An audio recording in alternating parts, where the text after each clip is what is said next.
when they synthesize that active ingredient, which is what they do a lot of the time, they only synthesize that ingredient or maybe a couple of ingredients, because you cannot patent an herb. It's a plant. You can't patent it. There's no way to do it. You can patent, however, simvastatin, torvastatin. These, I'm using their brand names. They have chemical names, but it gets a little more complicated. So what they do, and guess what? Now all of a sudden you have to worry much more about liver problems and stuff. Why? Because one of those 10, 20, 30,000, or maybe 20 of those, or maybe 100 of those, or maybe 1,000, who knows, because the chemistry is so insanely complex, those other ingredients ameliorate or lessen the negative side effects of the natural statins in the herb. Those aren't present in the synthesized drug. That's why muscle pain, joint pain, all these other problems are side effects. It's not just always that it doesn't fit. It's that sometimes that's part of it, but it's also that sometimes, listen, I don't care how good of a biochemist you are, there's no way you can take an herb and explain every single biochemical property. It's just not possible. In fact, it's very difficult to do even with a pharmaceutical. Now they have, because that's when they apply for the patent, they have all that information. But that takes years of research and billions of dollars. Who's going to spend that money to do it on a herb with it they can't patent and can't make money off of? Nobody. You know? So we have this different kind of evidence called anecdotal, which is, hey, this stuff's been used for 5,000 years and nobody's liver shut down from it. You know what you're reminding me of is that medicine's somewhat like music. If you go into a orchestra hall and listen to classical music, when they're playing the instrument, not only do you hear the note that the musicians are playing, but you also hear all the harmonics. You know, many levels of harmonics. Well, what you're telling me is herbs are the same way. Herbs not only have the health improvements just for the herb itself, but it has all the harmonics of extra things in it that also heal your body on many different angles that you're not even aware of. That's exactly true, and that was a phenomenal analogy. I'm going to steal that.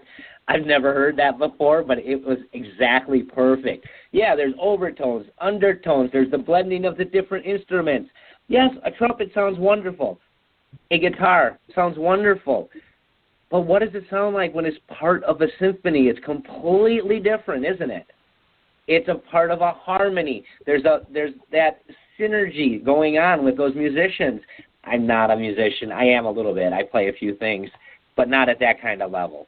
And what these people are able to do, these conductors, to write all those different notes so they create that, these very famous composers, it's absolutely incredible. But that's exactly what a Chinese herbalist does when he creates these formulas. He's essentially, with herbs, creating a harmony.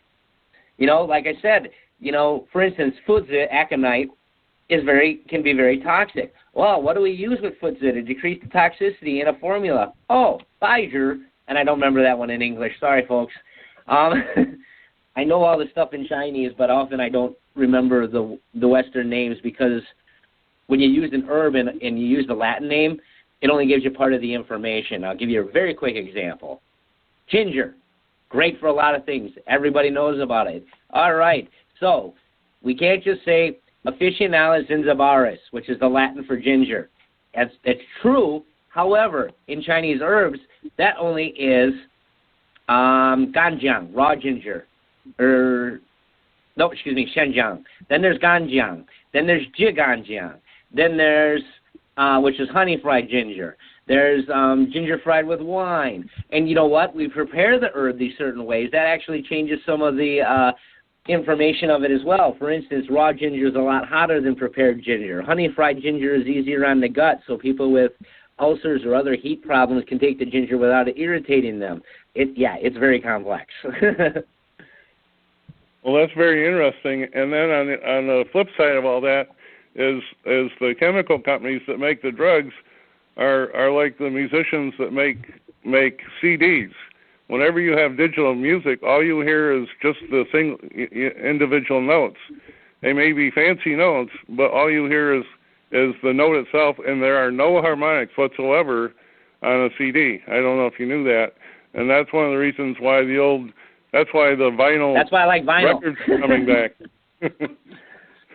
Yeah, I like vinyl for the exact same reason. Plus the acoustics of where it was recorded, all these little funny things that non-super musical people don't know about. CDs are great. Digital music is great. It's super portable. I love it because I can take it with me. I can use it in my treatment rooms very easily. However, if you play a really, really good on a good system with the good speakers, you might be able to approximate what would you hear if you actually heard it in person. And I said might. It's a completely different animal when you go to a concert hall and hear it, isn't it? Even in the record. Yeah. The records are good, but it's not as good. Well, I was really lucky when I was younger. I got to go see Andre Segovia's last concert in Orchestra Hall in Chicago. Oh. And Andre Segovia was a real famous classical guitar player, and yep. He was. I play guitar, so I know who he is. Well, anyway, when I listened to him in concert in Chicago, he played for 2 hours, and all of a sudden he was walking off stage, and everybody said, "Encore, encore." Wait a minute, what happened to the 2 hours? It was just gone like that. You were just like in a different world, and that was just the guitar, you know. Yeah. I mean, he was just so fabulous, you know, and there's nothing to compare with live music, or, you know, and like you say, if you now that LPs are coming back where you have analog music instead of digital, it's making a big comeback, and they have harmonics on it also. So that's really interesting. I got another question for you. You said that you spent time in the Chicago suburbs, northwest side. Where were you at on the northwest side? Lake Zurich kind of area. You know where Hebron is? Woodstock, that one doesn't ring a bell. Area? Oh, I know where Woodstock is. In fact, Orthomolecular Biotics, one of my functional medicine companies, their headquarters is located in Woodstock, and one of my friends, Bhante Sujatha, runs a Buddhist temple in Woodstock, Illinois, and Groundhog Day was filmed there, folks. Well, as a matter of fact, I grew up there. I grew up just north of Woodstock, and I met Bill Murray when he was doing Groundhog Day right on the square. I met him in person right there. We were standing on the street corner next to the restaurant, right next to the Opera House there. And one of my very good friends, John Shrez, was running the Opera House, and I had the privilege of teaching him how to fly way back when. Got him to get his pilot's license. Wow. So it's kind of a small world there. But anyway, it is. The interesting thing there is, did you ever hear of an old elderly Indian doctor that operated out of Lake Geneva, Wisconsin, just north of the border, just north of Woodstock? I know where Lake Geneva is very well, but I've not heard of that person. Lake Geneva having a lot of it's an expensive place, but there's a lot of people, affluent people from those Chicago suburbs, and a lot of affluent Wisconsin people.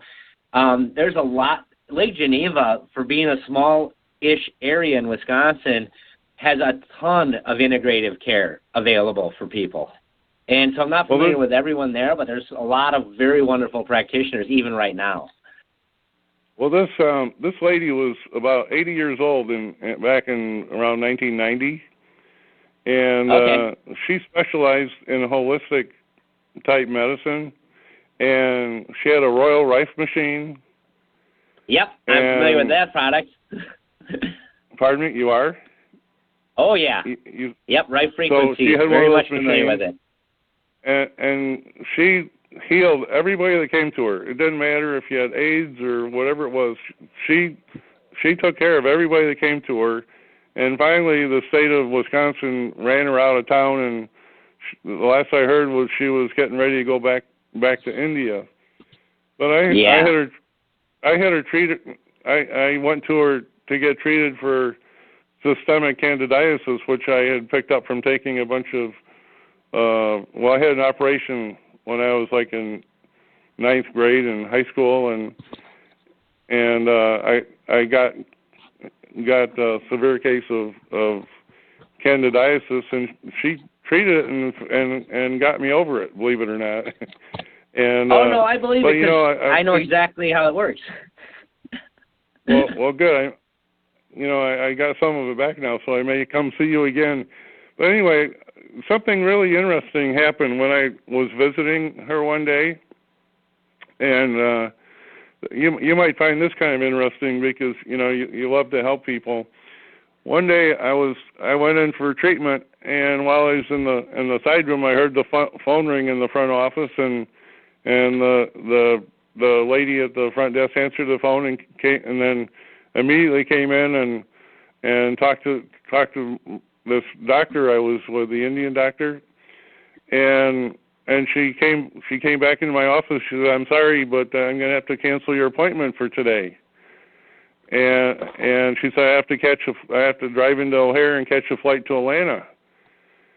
And she said, "Sorry, I got to go now."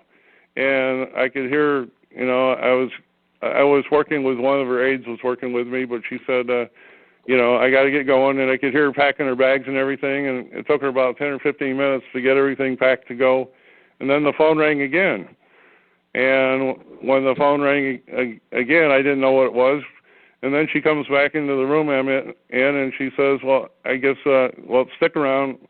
My trip just got canceled." And I said, "Well, what was that all about?" And she actually told me. She said that she had paid a lawyer $50,000 to help this doctor get out of a federal prison in northern Florida. And I said, "Well, what?" Clue me in. Tell me what this is all about. And I'll tell you, this was a real education for me. And she said, "Well, I'm helping the doctor that invented the dialysis machine." And you probably know a little bit about dialysis from your work and everything. And she said, this doctor invented the dialysis machine. And for people that aren't familiar with that, people that have kidney failures, their kidney doesn't filter out the urine from their blood.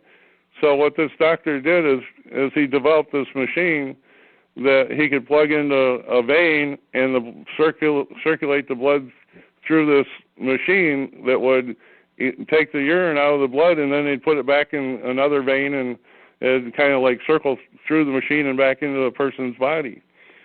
Well, this guy invented that, but then later on he came up with this really brilliant idea. He says, well, most diseases and most microorganisms can be killed with oxygen. So he came up with this brilliant idea that if he'd take his dialysis machine, but instead of removing, the urine from the blood, he would ozonate the blood and kill off all the viruses, and he would filter out the dead viruses and then put the pure blood back into the person's body. So he killed the viruses, and he filtered out the dead viruses so they wouldn't make the person sick, and put it back in. And he made 5 of these machines, and as soon as the government found out about it, they went into his offices and they destroyed all of his equipment. They took over his office. They took everybody that worked for him, told them to burn everything, contact everybody they talked to, burn all that information, and they threw this guy into a federal prison and threw away the key. And he was in one of those northern federal prisons, northern Florida federal prisons. And this doctor spent $50,000 on lawyer fees to where they could actually even talk to him. And the judges, the judges that were overseeing his case wouldn't even let him be represented. They just put him in jail and threw away the key. They wouldn't even let the lawyers talk to him. He was there forever until he died. Guess who else they did that to? You brought it up a little while ago. Okay, so who else did they do it to? Are you asking me how long of this was? Yeah, they did it to Royal Rife. And they've done it to almost anybody who's bucked the system, but we've come a long way. For example, now you can buy Rife machines again, even for home use, and they work because you can't hurt yourself with it. Ozone has come a long way. I just was working at a stem cell clinic called Optimum Health in Appleton, Wisconsin. We were doing stem cells and ozone injections, and guess what I'm going to start offering as soon as I can get everything underway here in Marshfield? Both ozone infusions, in other words, using the IV ozone, and ozone injections, because most old injuries are hypoxic. They lack good oxygen. You inject them with oxygen, and then you start to heal. Oxygen kills cancer. Cancer can only survive in an oxygen deprivation environment. So that's that whole pH of the body thing. Yeah, we've come a long way. It's still hard. I mean, you can now do ozone therapies. You can't, here's the deal. When you do even what I do, and if you're using herbs, I can't say this herb cures cancer. I can never say that. That's illegal. The only thing by FDA law that you can say cures or treats a specific disease is a pharmaceutical. By the language of the way the law is written, that is a fact. So that's why when you get natural stuff, there's always this little FDA box on it. And it says, oh, this has not been evaluated by the FDA. It is not designed to cure, treat, or prevent any disease, et cetera, in ad nauseum. We have to do that, or we end up in jail like that other guy. There was a little Amish guy up here. Yeah. I'm sorry. There was a little Amish guy, and I think it was, oops, okay. There was an Amish guy, I believe it was in Wisconsin, I'm not sure, and he was making a salve out of herbs and other things, and the Amish do this a lot. Only trouble is, he didn't have that disclaimer on his label, and he started selling it at one of the Amish stores. Guess who got a $10,000 fine from the FDA because he wouldn't comply with their labeling requirements? It's crazy. It is crazy. They don't, the powers that be, the pharmaceutical companies, the CDC, the FDA, they are not always your friends. The FDA allows 33-plus chemicals in our food in America that are banned in other countries. They're not your friend. They're a political entity. They're the friends of the organizations that they are promoting to generate revenue.